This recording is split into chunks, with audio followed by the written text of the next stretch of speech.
Nato ad Aviano nel 1631, per la precisione il 17 novembre, da Marco Cristofori e Rosa Zanoni, terzogenito di 11 figli. Il nome imposto è di Carlo Domenico. Aviano, località in provincia di Pordenone che si stende in breve e dolce pianura fra il colle di Marsure e quello di Castello, con alle spalle il maestoso Monte Cavallo, visibile da quasi tutto il Friuli e da Venezia fino all'Istria. Un cappuccino, padre Marco d'Aviano, conosciuto più all'estero che in Italia, più in Sicilia che in Friuli, sua terra d'origine. E sì, che padre Marco d'Aviano è venerato anche nella Grande Austria, soprattutto quando, il 12 settembre 1683, in qualità di legato del Papa, il beato Innocenzo XI e con l'ascendente della sua santità e con la sua opera di mediazione è presente alla liberazione di Vienna assediata dai turchi. Negli anni successivi si adopera nella conquista di Buda 1686 e di Belgrado 1688. Continua poi il suo apostolato, rimanendo sempre presente nelle vicende politiche, religiose, sociali e operando a contatto con le case regnanti d'Europa. Il 13 agosto del 1699 muore piissimamente, ricco di meriti a Vienna. La sua tomba si trova accanto a quelle degli Asburghi. Ma andiamo con ordine e conosciamo per prima la chiesa di Santa Maria Maddalena, restaurata da poco, abbellita con i lavori dell'artista roveredano Abramo Guiotto. Una casa del Signore situata a Villotta di Aviano, proprio nel borgo nativo di padre Marco d'Aviano. Dell'antica chiesa dove si recava il cappuccino si trovava a qualche decina di metri, oggi al suo posto c'è un crocifisso, conserva ancora il portale e lo stesso altare. È il parroco Don Terziano Cattaruzza a condurci per mano a conoscerla. Il servizio che avete appena visto introduce questa sera la puntata di Oltre ogni limite. E l'inquadratura che è stata proposta in questo momento non è un'inquadratura a caso. È padre Marco d'Aviano. Un ritratto di un noto pittore friulano, per la verità locale, di Aviano, Giuseppe Ragogna, deceduto qualche anno fa, e proprio di padre Marco d'Aviano, di questa chiesa, Santa Maria Maddalena, dove ci troviamo, della causa di beatificazione di padre Marco d'Aviano, tratteremo in questa puntata. Una puntata che è divisa con diversi personaggi, cercando di attrarre le vostre simpatie e la vostra curiosità su padre Marco. Tratteremo poi l'argomento nello specifico di padre Marco, però io inizierei proprio leggendovi questa prefazione, la prefazione del libro Padre Marco d'Aviano di Marcello Bellina. Cosa è scritto in questa prefazione? Questo volume vuole essere un omaggio alla memoria di padre Marco d'Aviano, ignorato dagli italiani, misconosciuto dai cattolici, dimenticato dai friulani. Vuole essere un ringraziamento agli austriaci che lo hanno amato, venerato e ricordato. Vuole essere un apprezzamento ai musulmani che lo hanno temuto e allo stesso tempo ammirato. Una puntata quindi tutta da seguire. Inizio con Don Terziano Cattaruzza, che è il parroco di Santa Maria Maddalena a Villotta di Aviano. Perché subito Don Terziano? È un nome un po' insolito, Lo dicono tutti, perché sono il terzo figlio, e quindi questo nome. Lei è da 5 anni il tenutario, il parroco di questa chiesa, una chiesa importante perché è il faro di questa comunità, Villotta di Aviano, siamo a pochissimi chilometri proprio dal capoluogo Aviano, ma è importante anche perché a qualche decina di metri è nato, ha vissuto fino ad un certo periodo padre Marco d'Aviano. Vogliamo parlare un po' di questa chiesa, la Santa Maria Maddalena? Ecco, Santa Maria Maddalena non è, sebbene la parrocchia sia nata circa 24 anni fa, giuridicamente, però già nel 1450 veniva a 200 metri circa da qui, cioè più vicini al centro d'Aviano, e veniva consacrata una chiesa intitolata proprio a Santa Maria Maddalena. E è probabile che questa chiesa sia stata, come del resto tutta questa zona, gravemente danneggiata dall'invasione ultima dei musulmani nel 1499. E 90 anni più tardi risulta dalla storia che questa chiesa, prima di quest'altra, questa dove ci siamo adesso, era molto in disordine e minacciante rovina. Ecco, che non, diciamo subito, questa chiesa non esiste più, mi pare, no? Questa chiesa, di questa non c'è traccia. Al posto della chiesa c'è una croce ora. C'è una croce che gli scalpellini hanno fatto, non so in quali anni, comunque... A ricordo? A ricordo, lì c'è una chiesa, c'era una chiesa. Quindi si è trasferita di qualche metro? Sì, di circa 150 metri. Però? Ha mantenuto il nome di Santa Maria Maddalena, il titolo di Santa Maria Maddalena.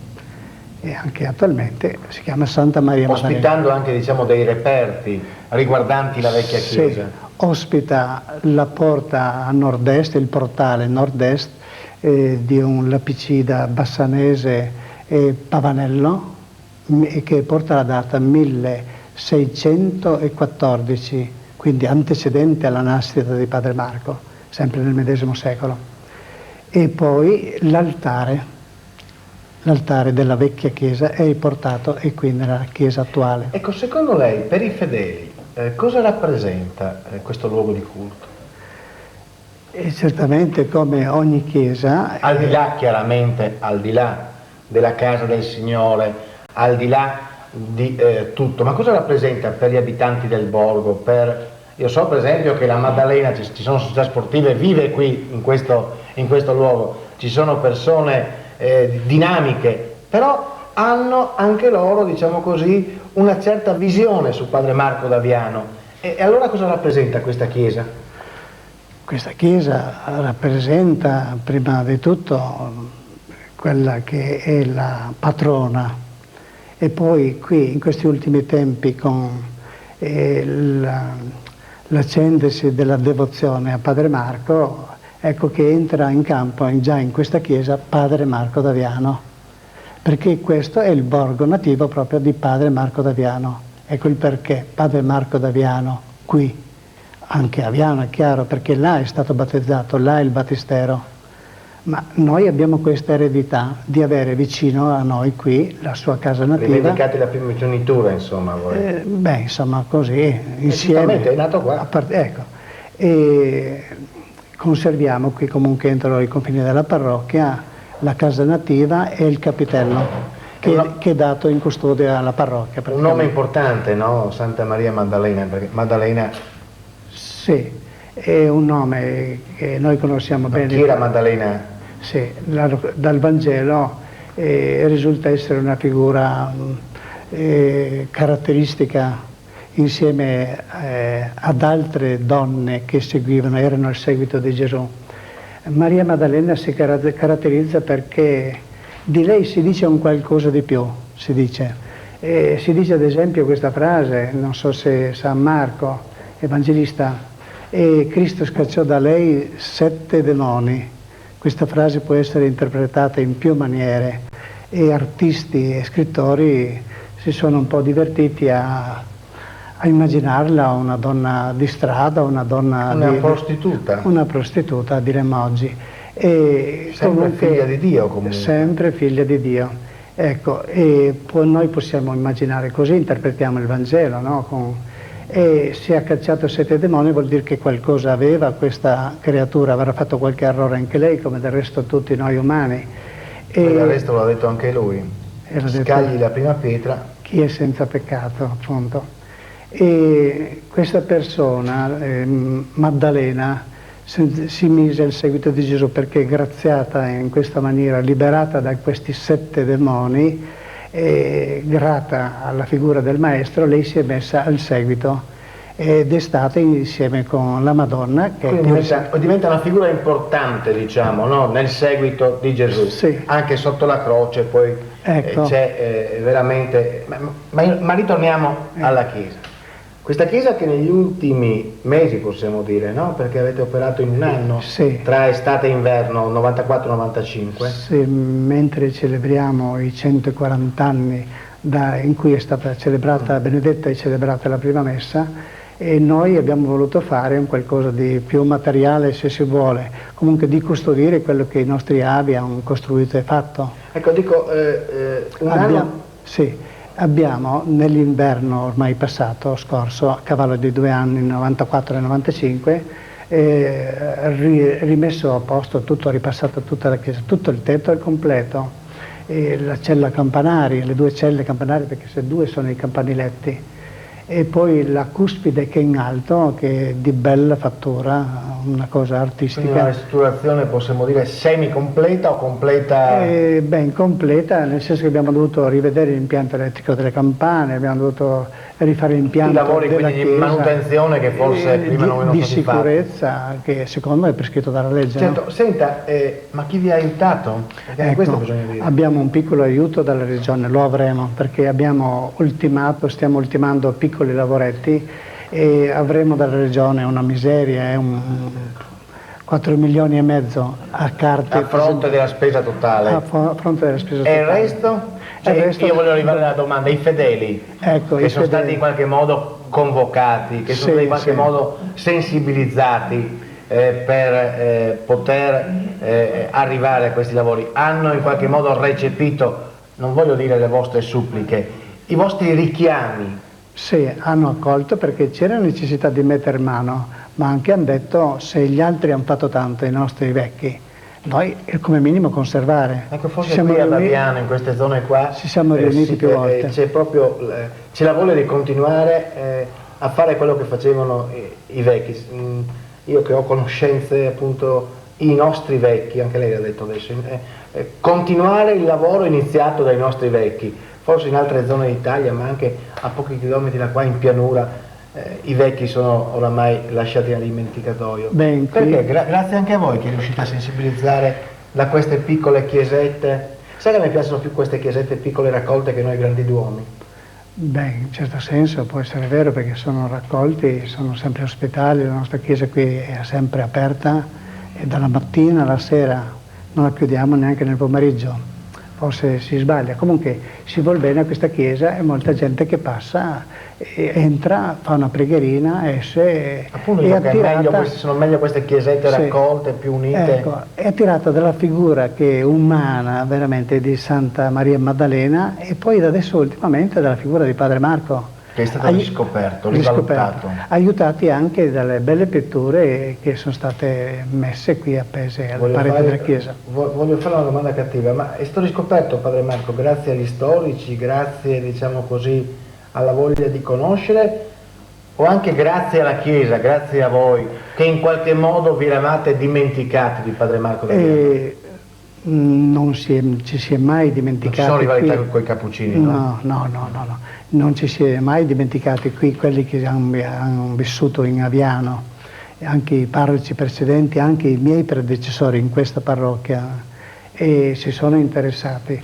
Ma ultimamente c'è stato un insieme di manifestazioni, di divulgazione delle opere, della vita di questo grande uomo nostro conterraneo qui, per cui Miuti, cosa mi diceva lei? Dicevo che è stato riscoperto questo Padre Marco, grazie anche a voi o solamente all'informazione? No, grazie a noi, perché ci siamo proprio messi. Padre Venanzio Renier, che è il vicepostulatore, che poi dobbiamo conoscere, è venuto molte volte qui, come era venuto prima che io arrivassi qui, intendiamoci.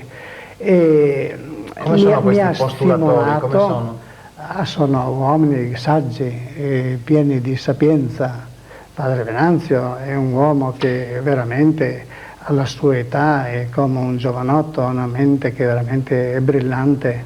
Ecco, lui scrive tutto, è estremamente preciso.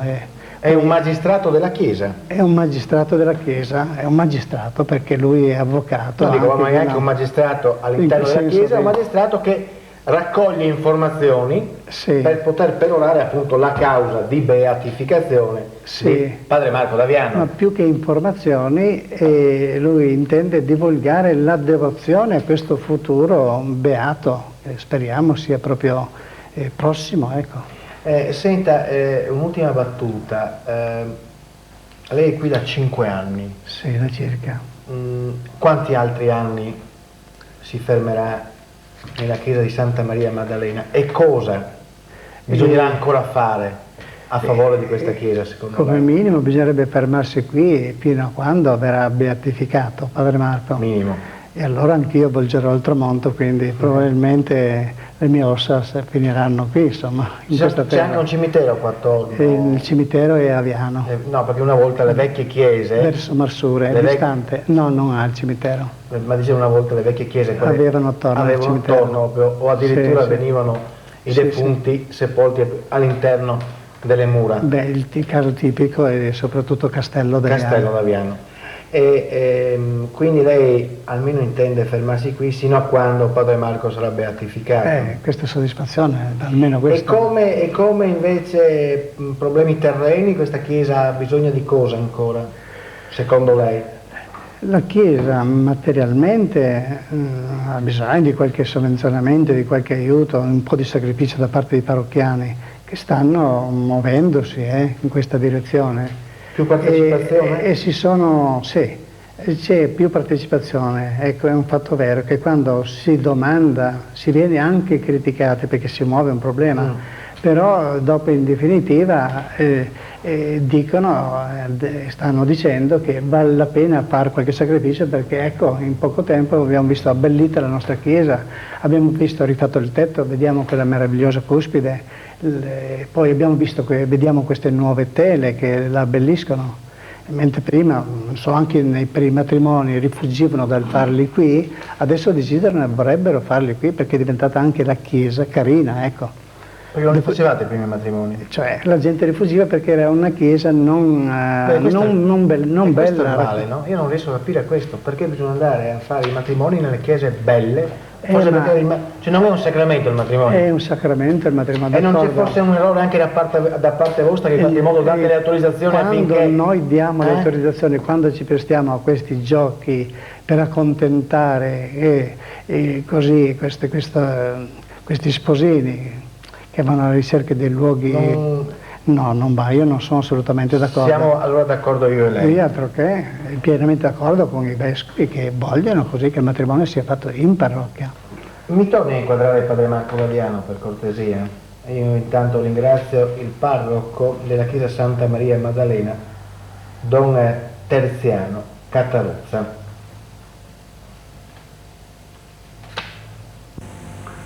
Cambiamo inquadratura, questa è la Sacra Famiglia, se non vado errato, la Sacra Famiglia. Allora, rimaniamo però sempre in tema di Padre Marco d'Aviano e ne parliamo con il commendator Giovan Battista Altan. È inutile che stia qui a presentare uno storico conosciuto in tutta la regione Friuli Venezia Giulia, amante proprio della storia.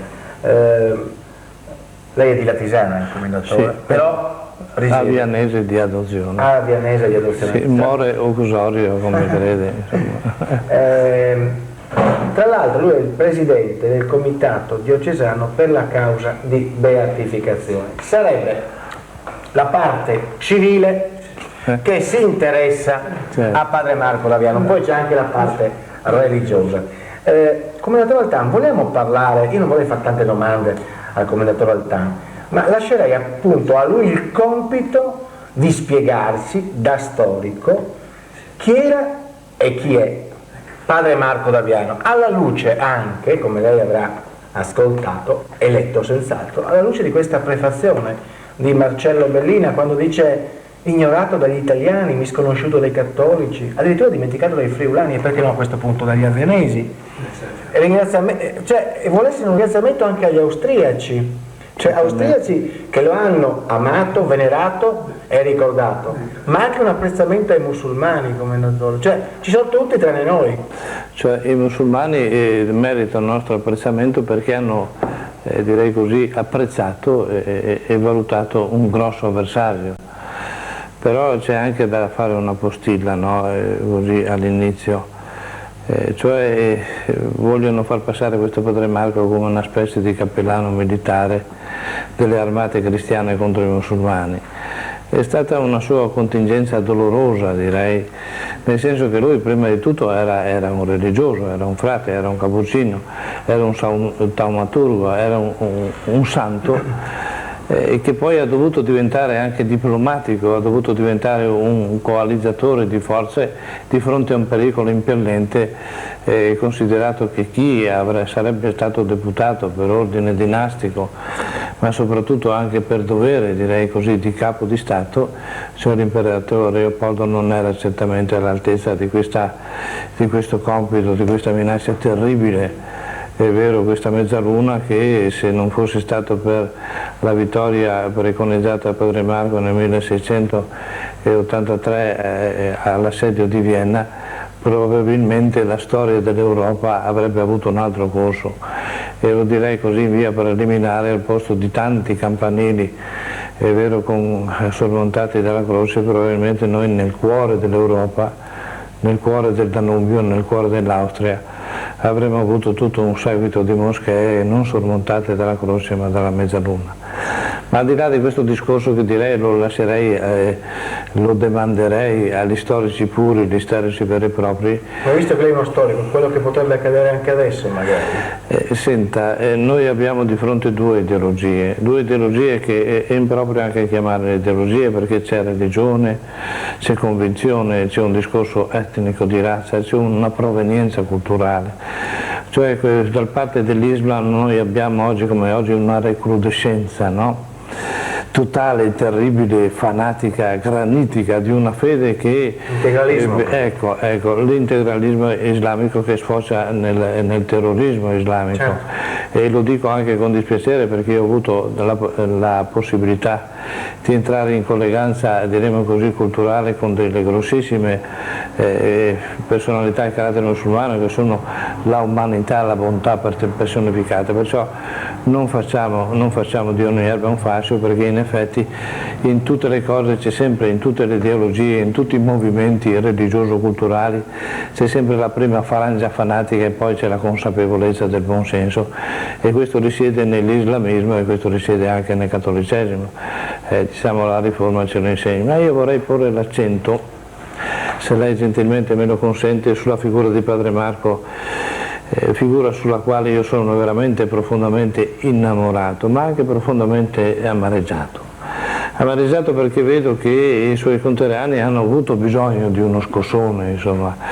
Io dopo Padre Marco voglio tanto bene a Padre Venanzio Renier, perché con il suo eroismo lo vuol far riproporre questa figura di Padre Marco nella sua interezza religiosa, prima di tutto frate, prima di tutto non cappellano militare. Un apostolo, diremo così, nella sua gente, un apostolo miracoloso nelle genti tedesche. Come predicazione taumaturgo si noti che lui non parlava tedesco, quindi farsi capire da queste masse era una cosa incredibile, insomma. Da lì si può capire che l'uomo di Dio non era fine a se stesso, ma c'era il dito di Dio, diciamo così, dietro di lui. Ma non vorrei adesso così esporre delle cose un po' disorganiche e frastornate. Quello che mi ha colpito in Padre Marco, prima di tutto come friulano, poi come storico, poi come cattolico, se voi pensate, è questa sua continua dualità. Padre Marco è venerato, osannato in Austria. Noi siamo stati come delegazione ufficiale, al tempo che facevo parte dell'amministrazione comunale di Aviano, nel 1983, in cui si festeggiava il 300° anniversario della liberazione di Vienna dai turchi. Il comitato apposito e lo Staatsgemeinde di Vienna, con a capo il dottor Gilli, che è vero, ha invitato ufficialmente il Comune di Aviano a partecipare, e direi che è stata un'accoglienza affettuosa, imponente e incredibile. Gli avianesi, i miei avianesi che stavano con me, sono veramente stati ammirati da questa venerazione, quasi frastornati da questo omaggio di questo oscuro, lontano, è vero, frate, piccolo frate friulano, che ha salvato l'Europa dai turchi e Vienna appunto da una dominazione anomala. Io mi ricorderò sempre in quel 1983, quando noi con a capo appunto il vessillo, il lavoro del comune di Aviano, siamo entrati nel Graben questa delegazione di 50 vianesi, e quando noi arrivavamo al Graben, che è, diremo così, la piazza davanti alla Basilica Santo Stefano, cominciarono a tuonare le batterie del 600 in costume in omaggio ai concittadini di Padre Marco. Mai gli avianesi ebbero mai avuto un'accoglienza del genere, una prova da parte degli austriaci in generale, dei vianesi in particolare, affettuosa, convinta, particolare. Eravamo diremo così, della gente nostra in casa nostra. E direi che questa così ha avuto il suo culmine in questa splendida cerimonia nella Basilica Santo Stefano, e poi logicamente in questo corteo che si è snodato attraverso il centro storico di Vienna, e fummo nella Kaisergruft, cioè l'unico che non sia un Asburgo, che è sepolto nella chiesa dei Cappuccini accanto a tutti gli Asburgo, che non sia un Asburgo. Da lì potete voi solo pensare di quanta devozione, di quanta considerazione abbiano ancora oggi, 1995, gli austriaci appunto verso Padre Marco. Siamo stati accolti, direi, da tutta la grande aristocrazia austriaca, di Starhemberg, Arenberg, di Strassoldo, i Turnum Taxis, eccetera, con a capo appunto due persone straordinarie, il figlio dell'ultimo imperatore d'Austria, Otto d'Asburgo, che se non è fanatico ci manca poco da Padre Marco, e poi dal conte Franz Herning, che sarebbe il figlio dell'ultimo ministro degli esteri dell'impero austro-ungarico, appunto, sotto Carlo d'Asburgo. Ma perché Padre Marco è così venerato in Austria e così poco capito in Friuli? C'è una specie di nemesi, una specie di particolare predisposizione e non comprensione verso questa straordinaria figura, questo frate straordinario che ha cambiato la storia dell'Europa. Perché non è capito in Italia, perché non è capito nel Veneto e perché non è capito in Friuli? Perché è osannato in Austria, perché però fino a un certo punto, perché bisogna essere obiettivi, lei mi ha così mi ha designato come storico e deve essere fedele in quello che io dico.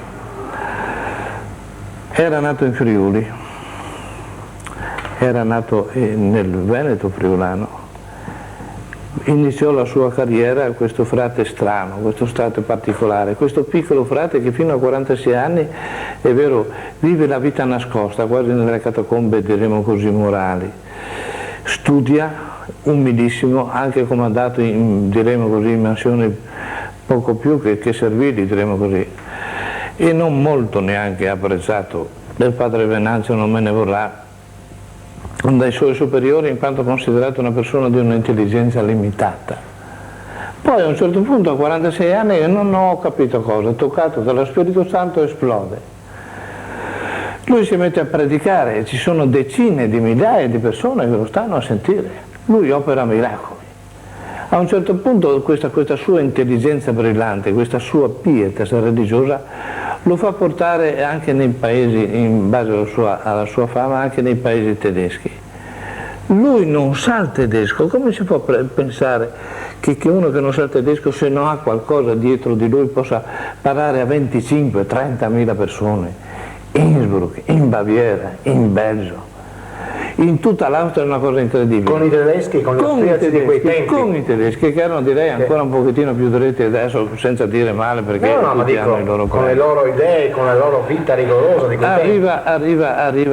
Arriva questa grandissima minaccia, e il Papa, che non era uno nato ieri, individua in questo piccolo frate, non era molto alto, sa. Non aveva una figura imponente, era anche senza capelli, con una gran barba, ma appena lui parlava era qualcosa di straordinario.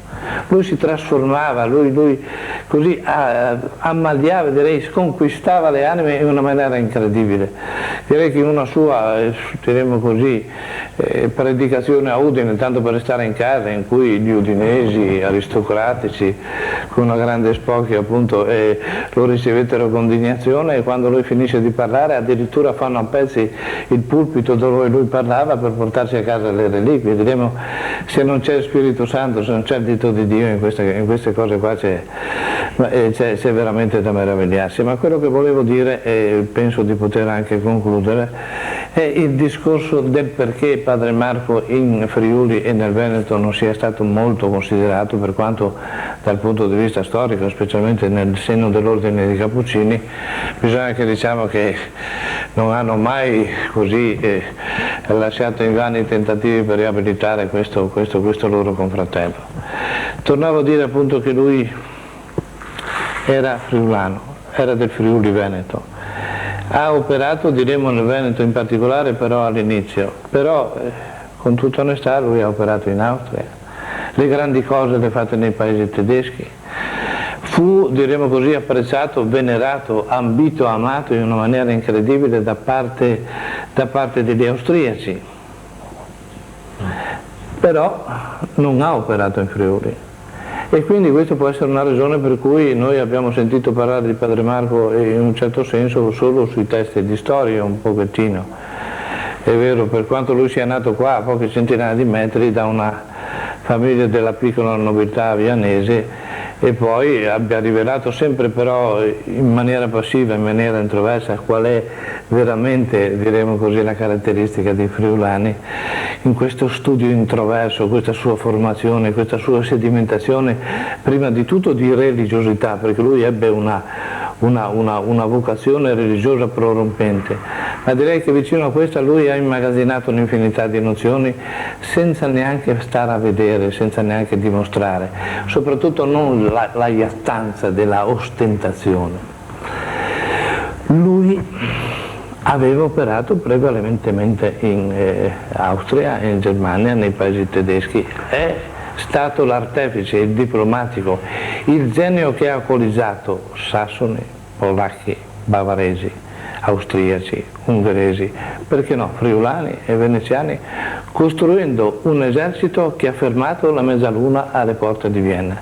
Se non ci fosse Padre Marco, ripeto e spero di non ripetermi appunto, è vero, Padre Marco avrebbe veramente cambiato il senso dell'Europa.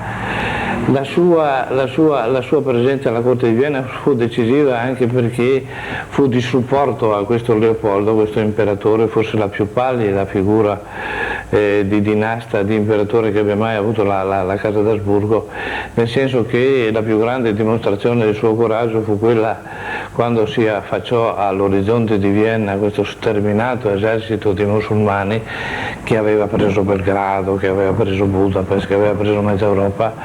La più grande cosa che lui seppe fare fu quella di nominare il principe Starhemberg, quale diciamo così, comandante in capo delle forze di difesa della città di Vienna, e lui fuggirsene in Cecoslovacchia nella fortezza di Olmütz, è vero.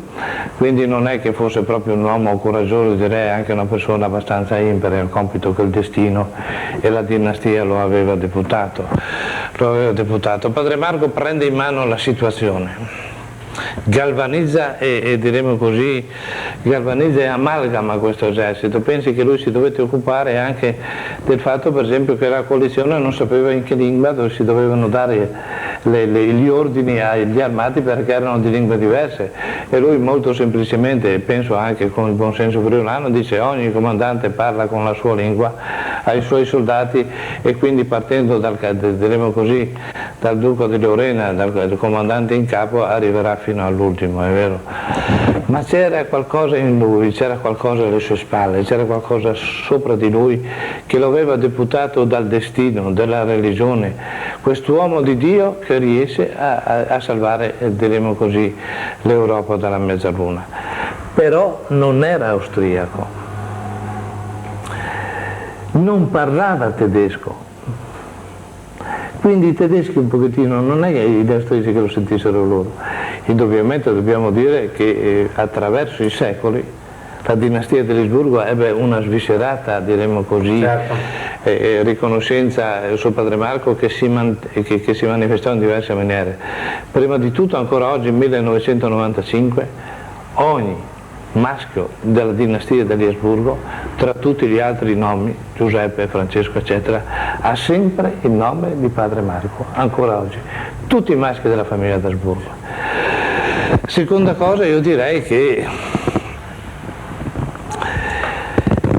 La grandezza di questo frate che libera Budapest dai turchi, arriva fino a Belgrado, che guida le schiere, non è un cappellano militare, è una persona che giocoforza, deputata nunzio apostolico dall'ordine dei Cappuccini e anche dei Pontefici. Appunto lui riesce a coagulare, riesce a cementare, riesce così a introdurre, ha un'azione particolare, intuitiva, splendida, fantastica e istintiva, qualche cosa che non è spiegabile con l'intervento umano. Allora io direi che soprattutto Padre Marco ha questo merito, quello di avere avuto questa modestia di non apparire, diremo così, in prima persona, perché la grandezza di Padre Marco sta nel fatto che lui era frate, che lui era religioso, che lui era predicatore, che lui era taumaturgo, ma soprattutto la costruzione e ricostruzione morale di Vienna, dell'Austria e dei paesi tedeschi dopo la Controriforma. Ed è una cosa che lì veramente denota chi era Padre Marco, perché la sua sfera era profondamente religiosa.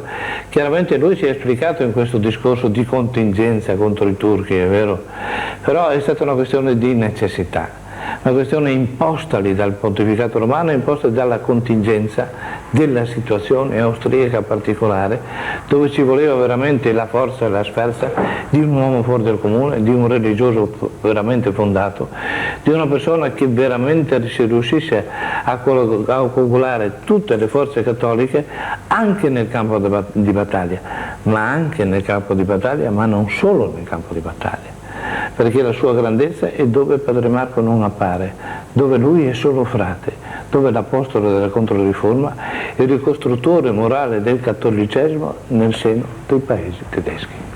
Io ringrazio veramente il commendatore Gian Battista Altan per questo suo excursus storico su Padre Marco d'Aviano. Abbiamo parlato prima, poco fa, con la parte civile e ora chiaramente parliamo con la parte religiosa, mi pare che sia ovvio. Giusto. Abbiamo nominato prima Padre Venanzio Ranieri, abbiamo detto il magistrato della Chiesa Cattolica, del resto lei è laureato anche in giurisprudenza, quindi è avvocato e tutto, ed è il vice postulatore della causa di Padre Marco d'Aviano. C'è il postulatore principale che ha sede a Roma, lei invece ha sede qui in zona e tra l'altro va alla ricerca, perché conosce, va alla ricerca di quanti credono nelle doti umane, religiose di Padre Marco d'Aviano. Ecco, Padre Venanzio, anche a lei io non rivolgerò tante domande, una sola, perché so che lei conosce a fondo il problema e quindi le mie domande andrebbero a disturbare e in qualche modo a sminuire quello che lei ha da dirmi. E allora una sola domanda: gli argomenti principali della predicazione in Europa di Padre Marco d'Aviano, predicazione che ha sollevato simpatie, interesse per questo fraticello partito da Aviano, come diceva Altan, considerato dai suoi superiori magari non all'altezza, ed esploso dopo i 40 anni, dopo i 46 mi pare, esploso alla grande. A lei la parola, Padre Venanzio. Padre Marco d'Aviano è un carismatico, ossia uno che a un certo momento è stato preso dallo Spirito Santo per salvare l'Europa. In che modo? Con le armi? No, con la parte spirituale. A 46 anni ha fatto il primo miracolo, il primo di una serie innumerevoli. Gli storici restano di stucco quando penso che con una facilità enorme diceva agli storici: buttate via le stampelle, lodate il Signore, voi poveri ciechi guardate il volto della mamma. Addirittura a Schio ha risuscitato un bambino morto da 15 giorni. I genitori l'hanno portato al Padre Marco d'Aviano dicendo: questo bambino non è stato battezzato, padre. Lui, vedendo la fede di questi uomini, dice: beh, Signore, dà loro la gioia, la felicità di poter battezzare il bambino. Questo carismatico si è specializzato, chiamiamolo così, per rinnovare i costumi dell'Europa. Come?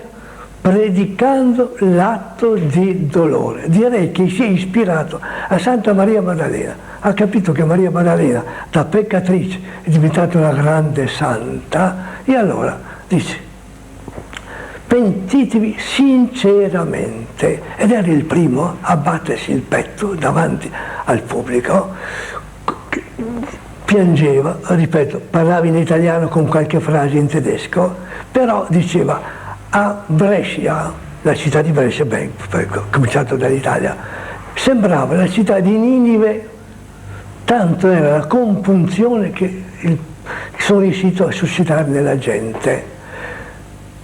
A Udine vede il patriarca sul suo trono: Eminenza, diamo l'esempio, mettiamoci in ginocchio a domandare perdono a Dio delle nostre deficienze, delle nostre mancanze. E a Schio, e dice, uno sentendolo predicare, dice: padre, ma lei è un santo, sono io un grande peccatore, e comincia a snocciolare tutti i suoi peccati, di maniera tale che basta dire i propri peccati al confessore e lui ti perdona senza bisogno che la gente lo sappia. Ma perché produceva tanto effetto? Tutti predicano contro il peccato. Dice, bisogna pentirsi per amore. Soltanto chi ama veramente Dio si pente. Chi invece si pente soltanto per paura vuol dire che non ama il peccato come prima, e se potesse farlo, francamente, continuerebbe a peccare. Bisogna pentire per amore, perché Dio è Padre. Un papà che cerca la pecorella smarrita, che abbraccia il figliuolo prodigo appena ritorna a casa, che addirittura non soltanto lo aspetta, ma gli dà la grazia, è lui che batte alla porta del cuore e ti dà la grazia della conversione, perché se Dio non prevenisse con la grazia, nessuno caduto nel burrone potrebbe sollevarsi. Quindi è Dio che va in cerca della sua creatura, la ama immensamente. Dovete convincervi che Dio vi ama immensamente, e che qui possiamo ricordare cosa ha fatto Gesù con la Maddalena. Non l'ha mai rimproverata di peccato, tutt'altro, non l'ha mai ricordato la vita passata, soltanto l'ha resa sempre più santa, sempre più vicina a sé, e l'ha portata fino in maniera tale che ha potuto assistere alla passione del Signore, e dopo la risurrezione la prima apparizione fatta a Maria Maddalena per dire: va, tu sei l'apostola degli apostoli, va a predicare, a dire che sono risuscitato. Quindi evidentemente lui insisteva molto su questo. Ora, essendo carico di amore di Dio, trasfondeva questa sua passione, chiamiamola così, questa passionalità, per dire che la gente, ma cominciava a battersi il petto, dice, sembrava davvero una Ninive, sembrava al suo passaggio. E notate, terminava quasi tutte le prediche sempre su questo, perché capiva, quando una persona domanda perdono a Dio, Dio si intenerisce, lui sa che siamo peccatori, non si meraviglia che gli uomini pecchino. Queste canali umane, chiamiamole così, che peccano. Dio vuole soltanto che tu riconosca di essere peccatore e ti penti. Quando tu sei pentito, ma lui ti abbraccia, perché ha mandato il figlio sulla croce a pagare, quindi i peccati sono già pagati in modo infinito dal merito di Cristo, da una tragedia, e poi i meriti che sono infiniti. Lui, siccome c'è tanto, lui vuole soltanto che tu ti penta. Ora, con questa idea, ecco, hanno detto gli stessi consultori che hanno parlato della sua causa di beatimento, dico, questo è il segreto, questo è il messaggio che lui vuol dare proprio in questo tempo in cui si dimentica il peccato. Invece no, il peccato è una cosa, se tu pensi che Dio ti ama e tu lo tratti in questo modo, evidentemente devi cambiare vita, non è lecito essere amati infinitamente da Dio. Ora, questo è stato, ripeto, e questo l'ha fatto per tutta la sua vita. L'ultima sua Quaresima l'ha fatta a Vittorio Veneto, a Ceneda, anche lì è poco Bibbia. Questa sua predicazione l'ha reso famoso, tanto più che finita la predica lui dava la benedizione papale, aveva ottenuto un privilegio particolarissimo da Roma, mai concesso prima ad altri frati, di poter dare la benedizione del Papa. Sì, era come se passassi il Papa, immaginate quanta gente ascoltava la prega e poi aspettava la benedizione, la sua benedizione, quella che guariva, quella taumaturgica, quella per cui diceva: ehi, abbiate fede in Dio, ecco, Dio che vi ama e vi dà, è capace, vuol fare anche miracoli perché vi ama sinceramente, quindi abbiate fede, abbiate grandissima fede. Questo per me è una cosa eccezionale, un predicatore eccezionale. Se ne fossero degli altri al giorno d'oggi, l'Europa si trasformerebbe. Un altro punto su cui molto vi invito, mi perdoni, sì, Padre Venanzio, vi invito telespettatori ad andare ad ascoltare Padre Venanzio Ranieri a Pordenone nel corso nella chiesa nella chiesa del Cristo, ad ascoltarlo, perché veramente fa delle prediche eccezionali, entra proprio nel vivente i problemi, sviscera i problemi.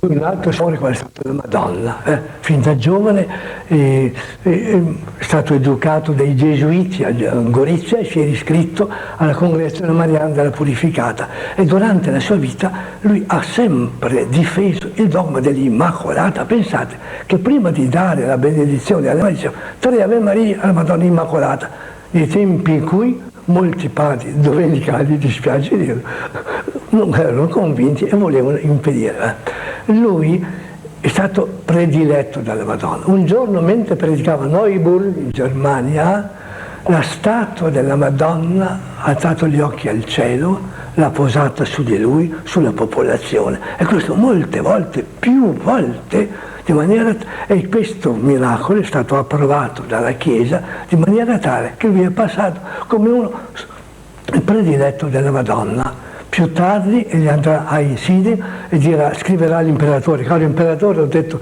celebrato 3 messe per lei perché la Madonna abbia a benedire l'impero in questi periodi in cui c'è tanto pericolo per lei e per le altre persone. E quando lui è stato chiamato dall'imperatore, ma a proposito, l'imperatore dice: questo santo uomo, se viene e benedice il mio esercito, sono sicuro di vincere. Ed è per questo che ha domandato al Papa Innocento X di averlo, e il Marco Aureliano, per obbedienza al Papa e per far piacere l'imperatore, è andato a Vienna a benedire l'esercito. E lui dal Kahlenberg non ha mai tenuto in mano la spada e molto meno il fucile, col crocefisso sul monte Kahlenberg dice: ecco, Signore, ecco, sai che ci siamo meritati questo castigo dell'invasione, abbi pietà del tuo popolo che ti invoca. Ecco, io stendo le mie mani come Mosè e benedico questo esercito perché abbia ad allontanare i tuoi nemici. E pensate, dal mezzogiorno alle 4 di sera un esercito di 150.000 persone improvvisamente, ecco, quando Sobieski, con un momento di impeto di cavalleria, è andato a strappare la bandiera verde del sultano, Cara Mustafa suona il tromba della ritirata e tutti fuggono. Furono molto più i morti nel momento della fuga che non fosse nella battaglia. Perché una cosa, e lui scrive all'imperatore: la liberazione viene venuta miracolosamente. Io sono riuscito a fermare il re di Polonia 2 volte, che era indignato e voleva allontanarsi. L'ho fermato e gli ho detto: corriamo a liberare i nostri. Ultima ora, un'altra specialità di Marco è la sua messa. La gente andava ad ascoltare la sua messa perché la chiamava la messa angelica. Gli angeli avrebbero celebrato come lui, però si preparava. E nel film fatto dal De Biase si nota questo: a mezzanotte, dopo che i frati ritornavano in cella dopo aver pregato il mattutino, e lui tornava in stanza, si levava i sandali per non disturbare nessuno e tornava in chiesa fino al mattino per preparare la Santa Messa, celebrata, ripeto, come Sobieski a Tulna, a proposito, forse l'unica volta nella storia, un esercito l'8 settembre 1683 si è fermato perché Sobieschi dobbiamo fermarci e domandare l'aiuto a Dio.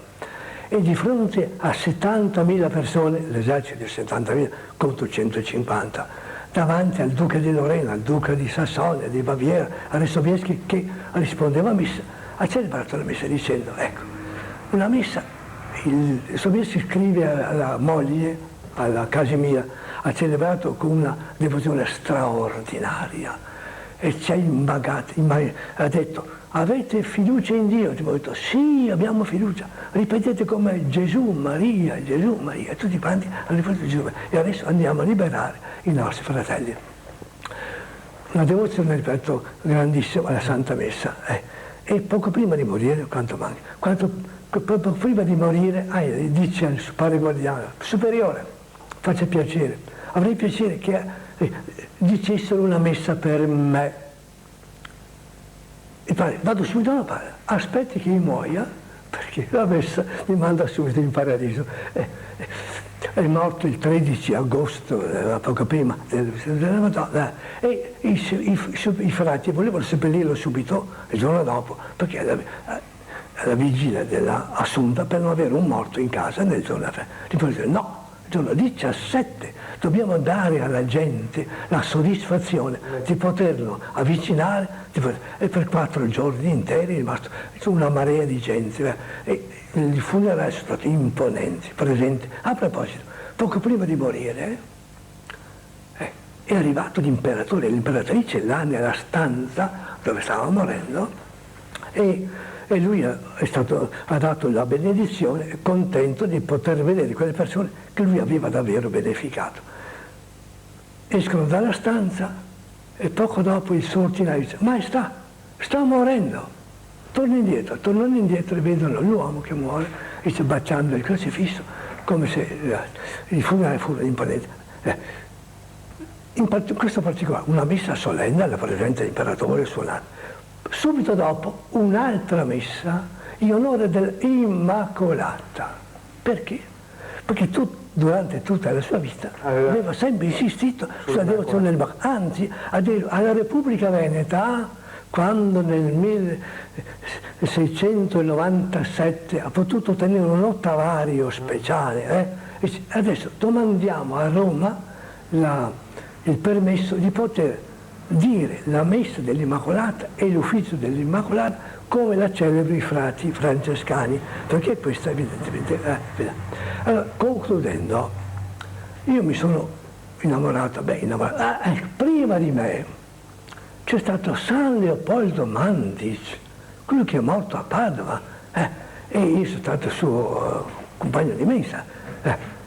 Prima di morire lui ha detto, presentate questa medaglia di Marco d'Aviano al bambino Geremia, Antonino Geremia, che sta molto molto male ed ha una meningite cerebrospinale acuta. Mettete la medaglia alla signora Rubaltelli e dice, prendi questa medaglia, e lei verrà a dirmi, dica alle suore che preghino, io mi unisco a loro, la preghiera, e verrà a dirmi che è guarito, anzi questo miracolo servirà per la sua beatificazione. E così è stato. È così. Ora, questo miracolo, stando esaminandolo a Roma, per poter poi... Per poter fare. Ha provato questo, perché già ha provato l'eroicità dei lituani con le lodi sperticate. I 9 consultori che hanno dato il parere favorevolissimo alla sua. È un uomo un santo di prima grandezza, un individuo che ha avuto carismi così numerosi da parte del... Lei è innamoratissimo, però io ho il tempo limitatissimo. Allora, io ringrazio veramente Padre Venanzio Ranieri di avermi fatto anche lui questa storia dal punto di vista, diciamo così, religioso. Ed è stata una storia che potrebbe continuare per ore e ore. Interessante anche perché Padre Venanzio riesce in qualche modo a farti partecipe di quello che sta dicendo. Io lo ringrazio, purtroppo ritorniamo nel profano con un brevissimo break pubblicitario, poi nuovamente in studio per la parte finale e concludiamo come abbiamo iniziato, con la Chiesa e con la pittura. Abbiamo iniziato questa trasmissione parlando della chiesa Santa Maria Maddalena, che sorge a Villotta di Aviano. Villotta di Aviano, questo borgo che è un po' il simbolo e di luogo dove nacque padre Marco d'Aviano. E di padre Marco d'Aviano ne abbiamo parlato, ma ne parleremo in altre trasmissioni, perché è giusto far conoscere questo frate, soprattutto per quello che ha fatto. Per esempio, io non sapevo che aveva risuscitato un bambino. Si tenta sempre a far conoscere un po' le cose magari di altri frati, come Padre Pio, per l'amor di Dio, con tutto il rispetto al Padre Pio, però è giusto far conoscere anche la vita, le opere di padre Marco d'Aviano, senza campanilismo. Lei invece, Abramo Guiotto, ha avuto anche una responsabilità particolare. Perché? Perché ha dovuto in qualche modo far fiorire questa chiesa. E come si possono far fiorire le chiese? Con i quadri sacri, e lei appunto ha fatto dei quadri sacri. Io inizierei col numero 1, la croce, ed è importante diciamo questo quadro. Da cosa nasce l'ispirazione e perché questa voglia di fare questi dipinti, queste pale per la chiesa di Santa Maria Maddalena? Visto che lei abita tra l'altro a Roveredo in Piano, no? Sì. Perché? Beh, mi è stato ordinato, cioè chiesto di farlo. Ma uno però deve avere anche l'ispirazione. Allora io mi sono preso il Vangelo, ho letto bene il soggetto, ecco, e ho immaginato il dramma di Cristo, che è un po' il dramma di tutti gli uomini, ecco. Allora ho pensato prima di fare un paesaggio, ecco, dove nel paesaggio si vede le grandi case che sono messe in disordine dei potenti di allora, ma sulla sinistra c'è la chiesa di Sion, il tempio di Sion, dove Cristo parlava ai fedeli di allora e dove là è stato condannato, cioè segnato con il dito.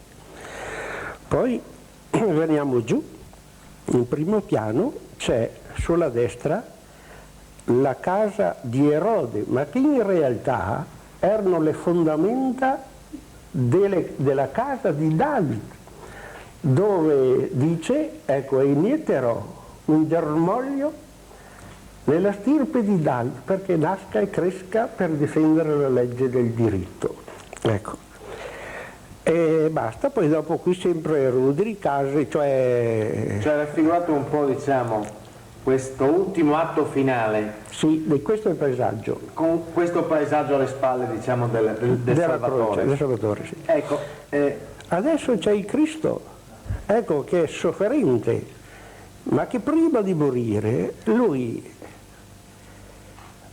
parla e dice alla madre, che lei lo guarda e lo ascolta e dice: madre, ecco tuo figlio, dice a San Giovanni Evangelista. Poi si rivolge a San Giovanni Evangelista e dice: figlio, ecco tua madre. certo. Ecco, questo è stato il messaggio. E quindi Ai piedi ho messo la Maddalena, perché la Maddalena è la protettrice di questa chiesa. La chiesa è dedicata alla Maddalena. Diciamo, ha una parte importante in questo. Ecco, sì. Andando al numero 2 invece, se non vado errato, qui è sempre Gesù che annuncia di essere risorto, cioè le donne sono andate a vedere se c'era ancora il corpo di Cristo, e questo corpo non c'era più, ed ecco che dice: eccomi qua. Infatti lei credeva, dice, si era terrorizzata, aveva avuto paura che l'avessero portato via, e lei si ferma in questo momento. La Maddalena, ecco, diciamo sempre, sì, la Maddalena si ferma, chiede a qualcuno e lei è là tutta titubante, tutta timorosa. Ecco, nel momento che lei stava pensando, passa un signore, un uomo, e che lei non lo conosceva. Non lo conosceva, esatto. Non lo conosceva. E poi l'ha guardata. E come l'ha guardata? Lei ha visto, ha riconosciuto il Cristo e ha fatto per toccarlo. E dice: non mi toccare, non li mettagere, Perché con la mano così? Perché ancora non sono andato al Padre. Ecco. Questa è storia. Questo è l'episodio quando la Maddalena ha riconosciuto il Cristo.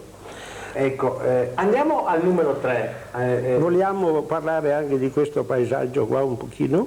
Ma guardi, il tempo purtroppo è tiranno, penso che più o meno ricalchi il quadro numero 1, cioè lei ha voluto, andiamo a questo, perdoni, più o meno ricalca il primo, cioè ha voluto un po' mettere alle spalle il paesaggio che veniva con il numero 3 invece. È un quadro questo importantissimo perché lei ha messo un penitente, Madre Teresa di Calcutta come l'Eucarestia, la Beata Vergine Maria il Papa, cioè il Papa in genuflessione davanti alla Madonna, Giovanni Paolo II, che è una venerazione appunto per la Madonna, poi Madre Teresa di Calcutta, un penitente, e questo padre Marco di Aviano che sembra un po' che sia a sovrintendere al tutto. Sì, ecco, anche questo ha sempre parlato lui delle 3 devozioni, per questo io l'ho messo in primo piano sull'Egio e sopra il Vangelo, che questo è quello che lui dice, viene dal Vangelo. Certo. Ecco. Voi state vedendo a casa il quadro,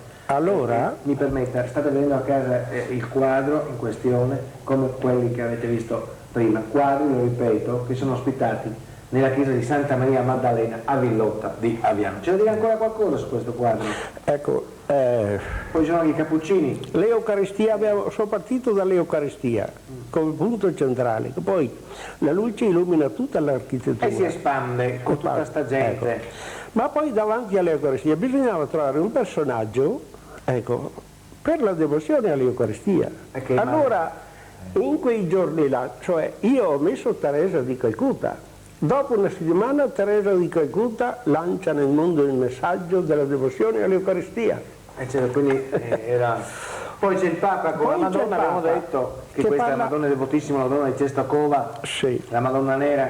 L'Immacolata. Meglio assomiglia un po' a Cossiga però, il penitente. Il penitente? Assomiglia un po' a Cossiga. Beh, io ho messo il parroco. Il parroco, però assomiglia un po' a Cossiga. Poi ci sono i frati su, e poi diciamo tutti i frati quelli sopra, tutti i frati. Sì, no, questa qua sarebbe mia moglie, la sua perpetua. Va bene, la perpetua. Andiamo al numero 4, concludiamo Guiotto con il numero 4 che è il finale. Padre Marco d'Aviano. E qui è inutile che stiamo qui a raccontare perché questo la capisco anch'io, alle spalle c'è Aviano, c'è la chiesa di Santa Maria Maddalena, c'è il Monte Cavallo, Piancavallo, il Monte Cavallo, c'è questa strada che si inespica, e da dietro poi a Padre Marco abbiamo un po' la guerra, no? Che l'ha visto lui, dei protagonisti contro i cristiani, protagonista anzi, e poi il castello. E poi il castello d'Aviano, e poi la casa di Marco d'Aviano. Sono 6 episodi con Marco, che sarebbe il 6º. E c'è questa grande nuvola che si apre con questo cielo azzurro. Cielo azzurro, Io ringrazio a questo punto Abramo Guiotto per averci... Sono 6 episodi tutti uniti messi insieme. Ma lasciamo un po' nel vago, sa perché? Perché lasciando nel vago, io so che la gente, quelle persone che hanno assistito a questo programma, verranno qui a bussare a questa chiesa, vorranno vedere da vicino i quadri, ma soprattutto vorranno finalmente onorare Padre Marco d'Aviano, un grande frate italiano, friulano, avianese, non forse tenuto in considerazione come si dovranno.